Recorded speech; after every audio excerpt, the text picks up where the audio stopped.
Joy Bangla, Joy Pakistan. नाज़रीन, आज हम बात करेंगे शेख मुजीबुर रहमान की, जो 1970 के इलेक्शन के बाद मशरकी और मगरबी पाकिस्तान के मुत्तफिका वजीर आजम बनने वाले थे। लेकिन 1970 के इलेक्शन का रिजल्ट दिसंबर में आता है और मुल्क में सियासी कंफ्यूजन की वजह से असेंबली का इजलास लेट हो जाता है, जिस पर शेख मुजीबुर रहमान ढाका के रेस कोर्स मैदान में पाकिस्तान में मार्शल लॉ के खात्मे और असेंबली का इजलास बुलवाने के लिए एक जबरदस्त तकरीर करते हैं।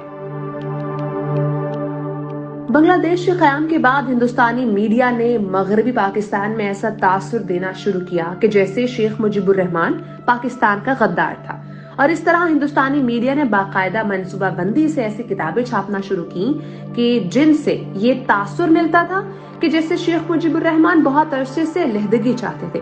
हालांकि शेख मुजीबुर रहमान की 1970 की रेडियो पाकिस्तान पर इलेक्शन तकरीर सुने तो उसमें वो मशरकी और मगरबी दोनों पाकिस्तानों की तरक्की की ख्वाहिशमंद नजर आते हैं। हिंदुस्तानी लॉबी ने भी इस मौके का फायदा उठाते हुए शेख मुजीबुर रहमान की 7 मार्च वाली तकरीर में बहुत कांड छांट करके इस तकरीर को बांग्लादेश की आजादी की तकरीर बना दिया। আপনারা জানেন দোষ কি আমাদের? আজকে আমি প্রেসিডেন্ট ইয়াহিয়া খান সাহেবের সঙ্গে দেখা করেছি, আপনারা জানেন, আলাপ আলোচনা করেছি।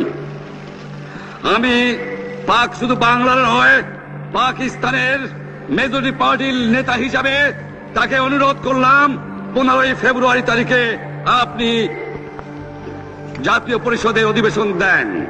আমরা পাকিস্তানের সংখ্যাগুরু তবে অনুরোধ করছি, আপনারা আমাদের ভাই, আপনারা দেশকে একেবারে জাহান্নামে ধ্বংস করে দিয়েন না। জীবনে আর কোনোদিন আপনাদের মুখ দেখা দেখি হবে না। যদিও আমরা শান্তিপূর্ণভাবে আমাদের ফয়সলা করতে পারি, তাহলে অন্তপক্ষে ভাই ভাই হিসেবে বাস করার সম্ভাবনা আছে। সেই জন্য আপনাদের অনুরোধ করছি, আমার এই দেশে আপনারা মিলিটারি শাসন চালাবার চেষ্টা করবেন না।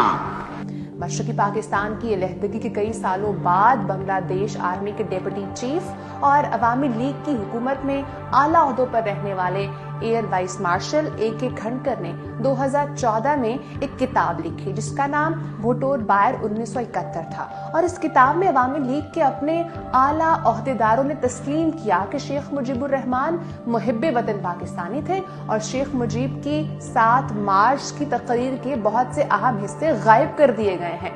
और इस तकरीर के आखिर में शेख मुजीब ने जॉय बांग्ला, जॉय पाकिस्तान का नारा लगाया था। রক্ত আরো দেব, এই দেশের মানুষকে মুক্ত করে ছাড়বো ইনশাআল্লাহ। এবারে সংগ্রাম আমাদের মুক্তির সংগ্রাম, এবারে সংগ্রাম স্বাধীনতার সংগ্রাম। জয় বাংলা, জয় পাকিস্তান। बाद 2018 में ए.के. खंडकर बांग्लादेश में मौजूद हिंदुस्तानी लॉबी के दबाव की वजह से अपने इस बयान से